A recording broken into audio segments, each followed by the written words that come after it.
Este segundo video sobre el tema que hemos llamado ecumenismo esotérico, vamos a seguir dando las pautas de las ideas presentadas en un libro llamado La sabiduría antigua de Anna Besant. Como es bien sabido, la señora Besant era filósofa y fue directora de la Sociedad Teosófica durante más de 30 años. La Sociedad Teosófica fue fundada por la filósofa rusa Elena Blavatsky, que es autora de más de 18 libros, entre los cuales se destaca La Doctrina Secreta, donde ella da las claves para decodificar la mayoría de los libros sagrados de todas las religiones del mundo. Ella da la clave teológica, la cosmológica, la antropológica, la matemática, la iniciática, la fisiológica, etcétera, etcétera. En los libros de la señora Blavatsky se prueba que a nivel esotérico la mayoría de las religiones tienen ideas fundamentales que son idénticas. Si hablamos de esoterismo, tenemos que explicar que anteriormente todas las religiones tenían dos enseñanzas: una para el público, que se consideraba en esa época era iletrado y se pensaba que no estaba preparado para recibir algunos conceptos filosóficos que eran de difícil explicación.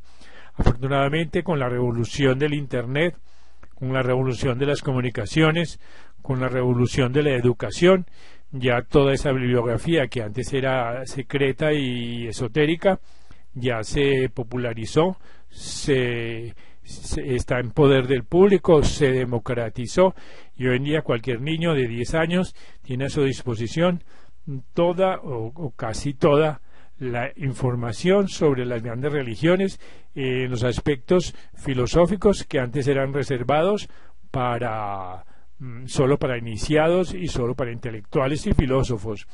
Se considera que hoy en día la población ya está lista, ya está preparada, ya está más madura y con una mejor preparada intelectualmente para entender todos estos asuntos filosóficos que a veces se consideraban un poco abstrusos, un poco confusos, un poco difíciles de explicar al público. Pero esa época ya terminó, ya lo esotérico, como dijimos, está completamente democratizado. En el libro de la sabiduría antigua de la señora Anna Besant, ella prueba que si analizamos los grandes libros de todas las religiones, se pueden rastrear algunas verdades básicas, 5 verdades básicas que son comunes a todas las religiones. En el video número 1 vimos que en la Sagrada Biblia cristiana o judeocristiana pueden rastrearse esas mismas 5 verdades. Ahora vamos a compartir con ustedes unos aspectos del libro chino del Tao Te Ching, donde de nuevo se ve que contiene estas mismas verdades. Las verdades que la señora Anna Besant señala como pertenecientes a todas las religiones son las siguientes. Primero, dice así: las verdades fundamentales de las religiones pueden resumirse así. Primero, la existencia real, única, eterna, infinita e incognoscible. Segundo, de ella procede el Dios manifestado, el universo manifestado con todos sus cuerpos, que desenvuelve su unidad en dualidad y esta en Trinidad.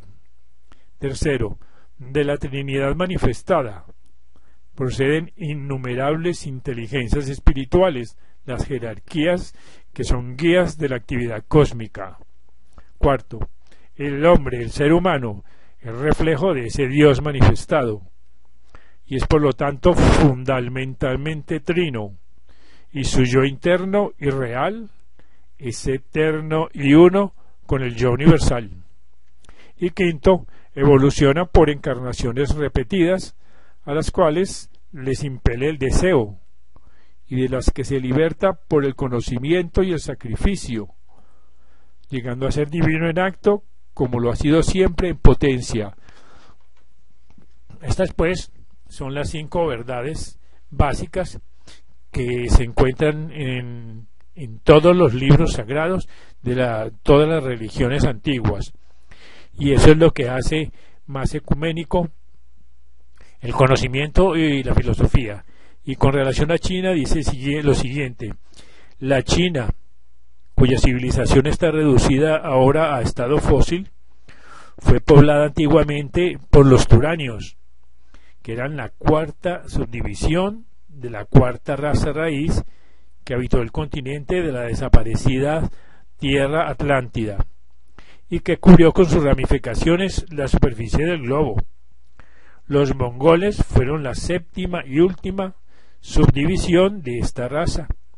Reforzaron más tarde la población de esa comarca, de suerte que en China encontramos tradiciones de la mayor antigüedad, anteriores incluso al establecimiento en la India de la 5ª raza, que es la raza aria. En el libro muy famoso que es el Chin Chan Chin, o sea, el clásico de la pureza, encontramos un fragmento de escritura antigua de singular belleza, donde se percibe ese espíritu de calma característico de la enseñanza original. En el prólogo de la traducción hecha por Mr. League, dice de este tratado lo siguiente: este libro se atribuye a Ko Yuan, un taoísta de la dinastía Bu, que va del 222 al 227 después de Cristo, y se cuenta que este sabio alcanzó la condición de inmortal. Inclusive se le da generalmente este título y se le representa realizando milagros, integrado a la templanza y muy excéntrico en sus predicciones. Al naufragar cierta vez, surgió de las aguas con los vestidos enjutos y anduvo tranquilamente sobre las olas. También se dice que ascendió a los cielos en pleno día, aunque estos relatos pueden quizá atribuirse a invenciones de época muy posterior. Hechos semejantes se atribuyen con frecuencia a los iniciados de diferentes grados, y no son necesariamente puras fantasías. Lo que Ko Yuan dice a este propósito en su libro nos interesará sin duda mucho más. Dice lo siguiente: cuando alcancé el verdadero Tao, había recitado ya este libro 10.000 veces. Es lo que practican los espíritus celestes, y jamás fue comunicado a los sabios de este mundo inferior. Se me dio por el jefe divino de Hua Oriental, quien lo había recibido del jefe divino de la Puerta de Oro, y este a su vez de la Madre Real de Occidente.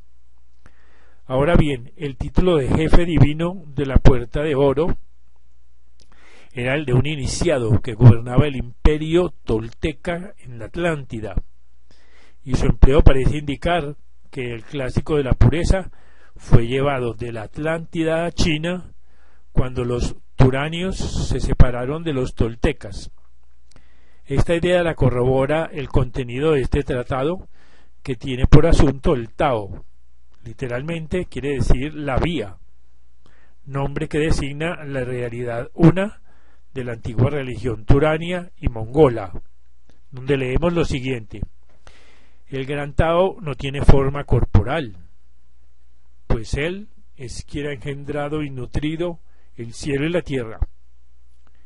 El gran Tao no tiene pasiones, pero él es la causa de las revoluciones del sol y de la luna. El gran Tao no tiene nombre, pero es él que asegura el crecimiento y conservación de todas las cosas. Tal es el Dios manifestado como unidad. Sin embargo, la dualidad aparece enseguida en otros rasgos de este libro.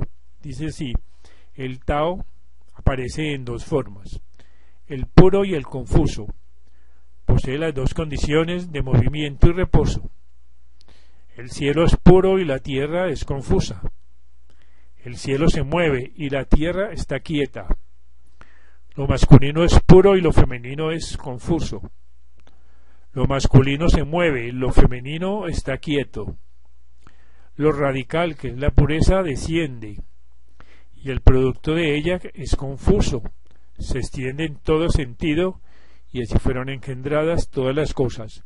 Vemos pues que en forma muy poética el libro del Tao expresa varias de las condiciones y verdades de todas las religiones.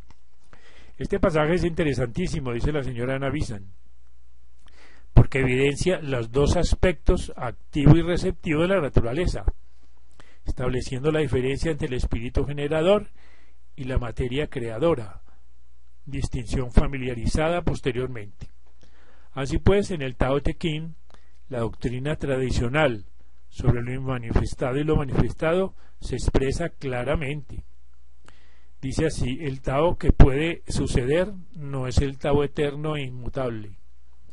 El nombre que puede ser nombrado no es el nombre eterno e inmutable. El que no tiene nombre es el que ha engendrado el cielo y la tierra. El que no posee nombre es la madre de todas las cosas.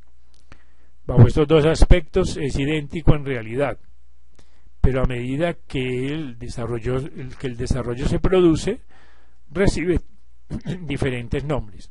Al conjunto lo llamaremos misterio.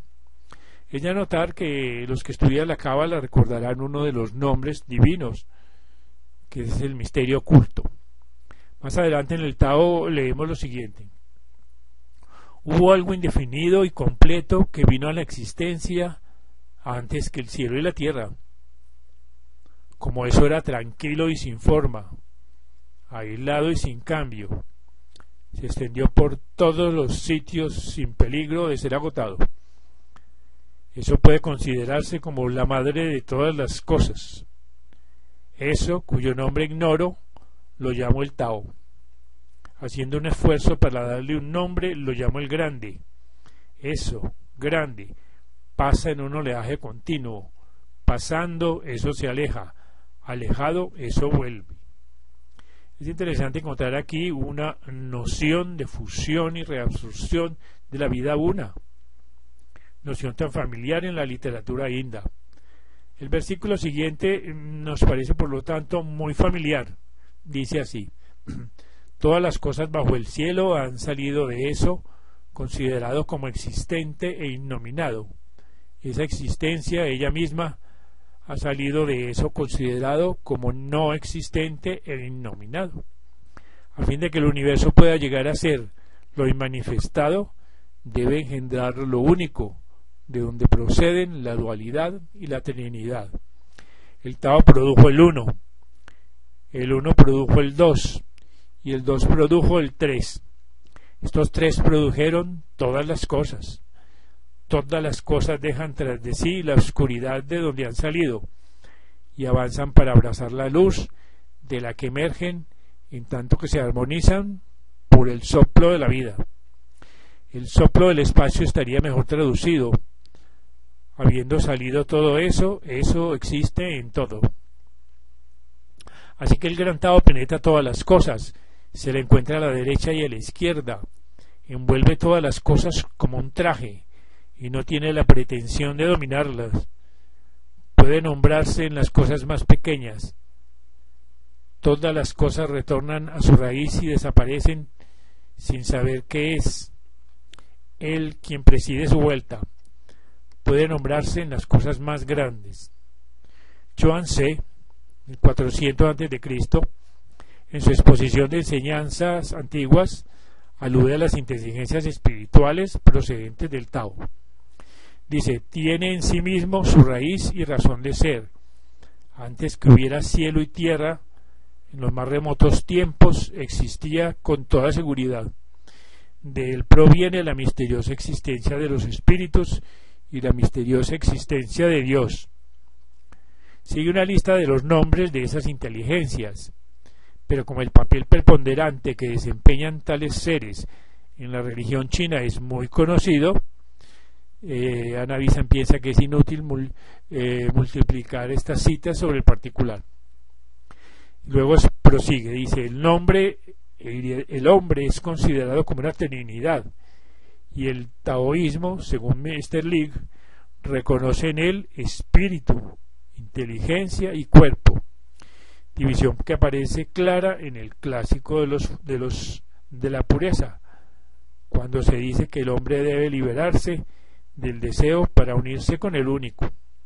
Y dice así: el espíritu del hombre ama la pureza, pero su pensamiento lo trastorna. El pensamiento del hombre ama la tranquilidad, pero sus deseos le arrastran. Si pudiera deshacerse constantemente de sus deseos, su pensamiento se tranquilizaría. Si su pensamiento queda limpio, su espíritu se purifica. La razón por la cual los hombres son incapaces de llegar a ese estado estriba en que no limpia su pensamiento ni abandona sus deseos. Si el hombre llega a eximirse de sus deseos, cuando mira interiormente su pensamiento, no es él. Cuando considera exteriormente su cuerpo, no es él. Y cuando dirige sus ojos más lejos, hacia las cosas de afuera, nada hay de común entre ellas y él. Tras la enumeración de las etapas que conducen al estado de tranquilidad perfecta, se pregunta: en ese estado de reposo independiente del lugar ocupado, ¿cómo puede surgir el deseo? Y cuando ningún deseo surge, entonces nace la calma real y el verdadero reposo. Esa calma real llega a ser una cualidad constante y responde sin error a las cosas exteriores. Ciertamente esa cualidad real y constante tiene en su posesión la naturaleza. Es en este reposo y tranquilidad constantes que se encuentran la pureza y el reposo verdadero.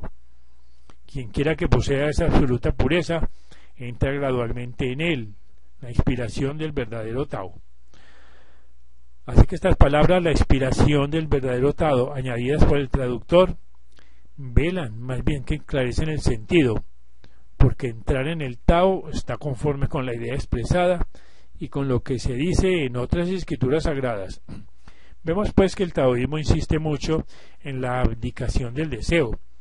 Un comentador del clásico de la pureza observa que la comprensión del Tao depende de la absoluta pureza y que la adquisición de esa pureza absoluta depende enteramente de la absorción del deseo, urgente lección práctica que surge de este trabajo. Así que el Tao Te Ching, siempre sin deseos hemos de hallarnos si queremos profundizar todo el misterio, pues poseídos por el deseo solo podremos conocer lo externo. No parece que la reencarnación, sin embargo, se enseñara de modo que pudiese comprenderse, dice la señora Bisan, aunque se encuentran pasajes que implican una admisión tácita de la idea fundamental, considerando al ser a través de sucesivos nacimientos. Vemos así como con estas breves citas del libro del Tao, que es muy poético, muy profundo y muy sabio, se comprueba también las 5 proposiciones básicas de todas las religiones que habíamos visto con el nombre de ecumenismo esotérico.